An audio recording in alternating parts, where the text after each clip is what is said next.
Hii ni Sanga Media TZ na hapa leo tupo tena uwanja wa Azam Complex Chamazi, na leo ni Media Day siku ya tarehe 28. Tumekusanyika hapa ili kuja kupiga story na viongozi wa Azam na wachezaji mbalimbali, na hapa mbele ya kamera tuko na mchezaji wa Azam FC Aisha. Hongereni sana kwa kufuzu hatua ya makundi kwa mara ya kwanza katika michuano ya CAF. Na je, ilikuwa ni ugumu gani kufikia hatua hiyo?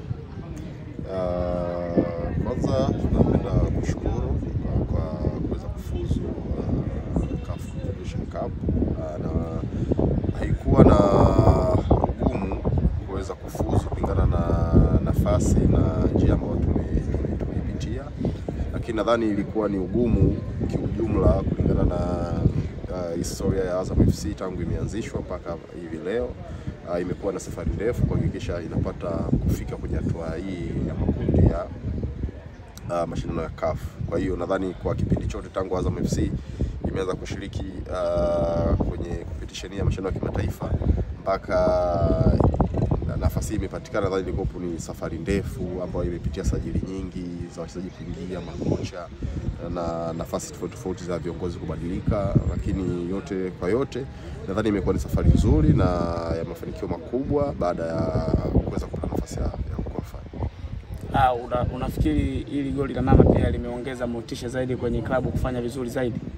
Si mara zote mama amekuwa mstari wa mbele kuhakikisha na support soka la Tanzania, na hiki ambacho ameendelea kukifanya nadhani imekuwa chachu na motisha kubwa kwa wachezaji na kwa vilabu kuona kwamba kile ambacho mama anatoa basi endelee kuongeza nguvu, na inatuongezea nguvu kiukweli. Kama wachezaji tunajua tukipata goli moja au kiasi kadhaa goli mbili, na kama ulivyoona last time tumeweza kushinda goli nyingi, nadhani tumeweza kutengeneza fedha nyingi zaidi. Mashabiki wenu wa Azam FC wategemea nini mara baada ya kutinga hatua ya makundi, ijapokuwa draw inaenda kuchezesha pale Johannesburg Novemba 4? Yes, jambo kubwa kwa namna bora ambavyo viongozi wa Azam FC wameweza kufanya uwekezaji mkubwa kwa wachezaji na benchi la ufundi.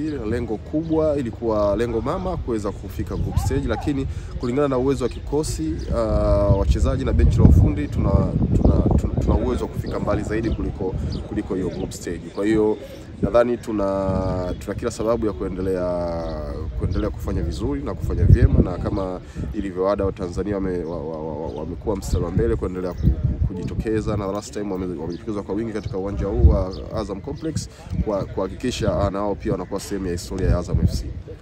Tarehe 30 mnarudi katika mission za NBC na mnacheza na Singida Black Stars mkiwa hapa nyumbani. Maandalizi yapoje kuelekea mchezo huo? Yes, maandalizi yanaendelea na tunaendelea kujiandaa, na nadhani Singida ni moja ya klabu kubwa nchini na iko na wachezaji wakubwa, na namna ambavyo klabu hiyo imejipambanua kwa namna kubwa zaidi. Kwa hiyo Azam FC tunaelewa hilo na tunalijua, na tuko tunaendelea na maandalizi kama tunakutana na wakubwa wenzetu ambao dakika 90 ndizo zitakazoamua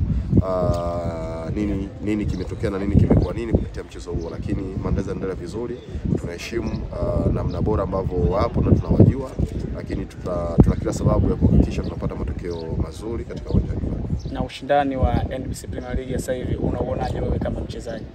Yes, ushindani umeendelea kuwa mkubwa, sio leo tu au sio msimu huu tu, hata misimu mingine iliyopita. Na moja ya kitu kikubwa ambacho inaonyesha kwamba ligi yetu imekuwa kubwa zaidi ni namna ambavyo vilabu vya Tanzania vimeweza kufanya msimu huu kwenye mashindano ya CAF. Kuingiza vilabu 4 kwenye group stage sio kitu kidogo.